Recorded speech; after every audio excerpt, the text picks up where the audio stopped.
समय पहले की बात है। एक गांव में एक ब्राह्मण अपनी पत्नी और बच्चों के साथ रहता था। उसकी जिंदगी में बेहद खुशहाली थी। उसके पास भगवान का दिया सब कुछ था। सुंदर सुशील पत्नी, होशियार बच्चे, खेत जमीन, पैसे थे। उसकी ज़मीन भी बेहद उपजाऊ थी, जिसमें वो जो चाहे फसल उगा सकता था। लेकिन एक समस्या थी, वो कभी बहुत ही ज़्यादा आलसी था, कभी काम नहीं करता था। उसकी पत्नी उसे समझा समझा कर थक गई थी कि अपना काम खुद करो, खेत पर जाकर देखो, लेकिन वो कभी काम नहीं करता था। वो कहता, मैं कभी काम नहीं करूँगा। उसकी पत्नी उसके आलस्य से बेहद परेशान रहती थी, लेकिन वो चाहकर भी कुछ नहीं कर पाती थी। एक दिन एक साधु ब्राह्मण के घर आया और ब्राह्मण ने खूब आदर सत्कार किया। खुश होकर सम्मान पूर्वक उसकी सेवा की। साधु ब्राह्मण की सेवा से बेहद प्रसन्न हुआ और खुश होकर साधु ने कहा कि मैं तुम्हारे सम्मान व आदर से बेहद खुश हूँ। तुम कोई वरदान मांगो। ब्राह्मण को तो मुँह मांगी मुराद मिल गई। उसने कहा, बाबा, कोई ऐसा वरदान दो कि मुझे खुद कभी कोई काम ना करना पड़े। आप कोई ऐसा आदमी दे दो जो मेरे सारे काम कर दिया करे। बाबा ने कहा, ठीक है, ऐसा ही होगा, लेकिन ध्यान रहे तुम्हारे पास इतना काम होना चाहिए कि तुम उसे हमेशा व्यस्त रखो। यह कहकर बाबा चले गए और एक बड़ा सा राक्षसनुमा जिन प्रकट हुआ। वो कहने लगे, मालिक, मुझे कोई काम दो, मुझे काम चाहिए। ब्राह्मण उसे देखकर पहले तो थोड़ा डर गया और सोचने लगा। तभी जिन बोला, जल्दी काम दो वरना मैं तुम्हें खा जाऊंगा। ब्राह्मण ने कहा, जाओ और जाकर खेत में पानी डालो।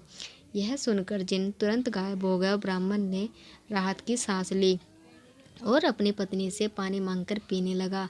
लेकिन जिन कुछ ही देर में वापस आ गया और बोला, सारा काम हो गया, अब और काम दो। ब्राह्मण घबरा गया और बोला, अब तुम आराम करो, बाकी काम कल करना।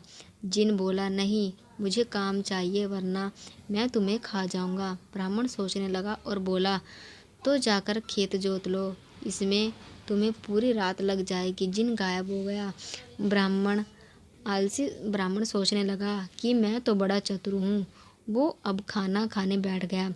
वो अपनी पत्नी से बोला, अब मुझे कोई काम नहीं करना पड़ेगा, अब तो जिंदगी भर का आराम हो गया। ब्राह्मण की पत्नी सोचने लगी कि कितना गलत सोच रहा है उसके पति।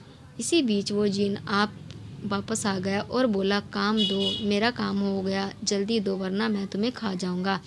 ब्राह्मण सोचने लगा, अब तो उसके पास कोई काम ही नहीं बचा, अब क्या होगा। इसी बीच ब्राह्मण की पत्नी बोली, सुनिए, इसे कोई काम दे सकती हूँ क्या मैं? ब्राह्मण ने कहा, दे सकती हो, लेकिन तुम क्या काम दोगी? ब्राह्मण की पत्नी ने कहा, आप चिंता मत करो, वो मैं देख लूँगी।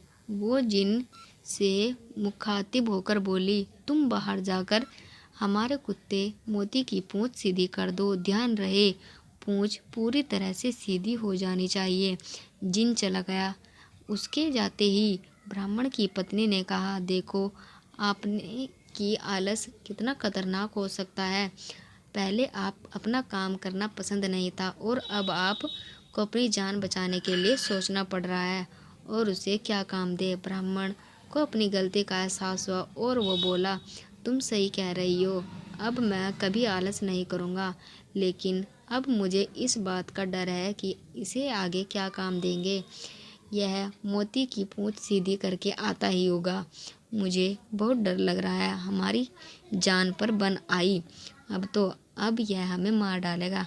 ब्राह्मण की पत्नी हंसने लगी और बोली, डरने की बात नहीं है, चिंता मत करो, वो कभी भी मोती की पूंछ सीधी नहीं कर पाएगा। वह जिन लाख कोशिशों के बाद भी मोती की पूंछ सीधी नहीं कर पाया और पूंछ छोड़ने के बाद फिर से टेढ़ी हो जाती थी। रात भर वो यही करता रहा। ब्राह्मण की पत्नी ने कहा, अब आप मुझसे वादा करो कि आप कभी आलस नहीं करोगे और अपना काम खुद करोगे। ब्राह्मण ने अपनी पत्नी से वादा किया और दोनों चैन से सो गए। अगली सुबह ब्राह्मण खेत पर जाने के लिए घर से निकला तो देखा जिन मोती की पूंछ ही सीधी कर रहा था। उसने जिन को छेड़ते हुए पूछा, क्या हुआ? अब तक काम पूरा नहीं हुआ, जल्दी करो, मेरे पास तुम्हारे लिए और भी काम है। जिन बोला, मालिक, मैं जल्द ही यह काम पूरा कर लूँगा। ब्राह्मण उसकी बात सुनकर हंसते हंसते खेत पर काम करने चला गया और उसके बाद उसने आलस त्याग दिया। सीख: आलस्य ही मनुष्य का सबसे बड़ा दुश्मन है। अपनी मदद करने आप अपने से ही कामयाबी मिलती है और आलस करने से ज़िंदगी में बड़ी मुसीबतें आ सकती है।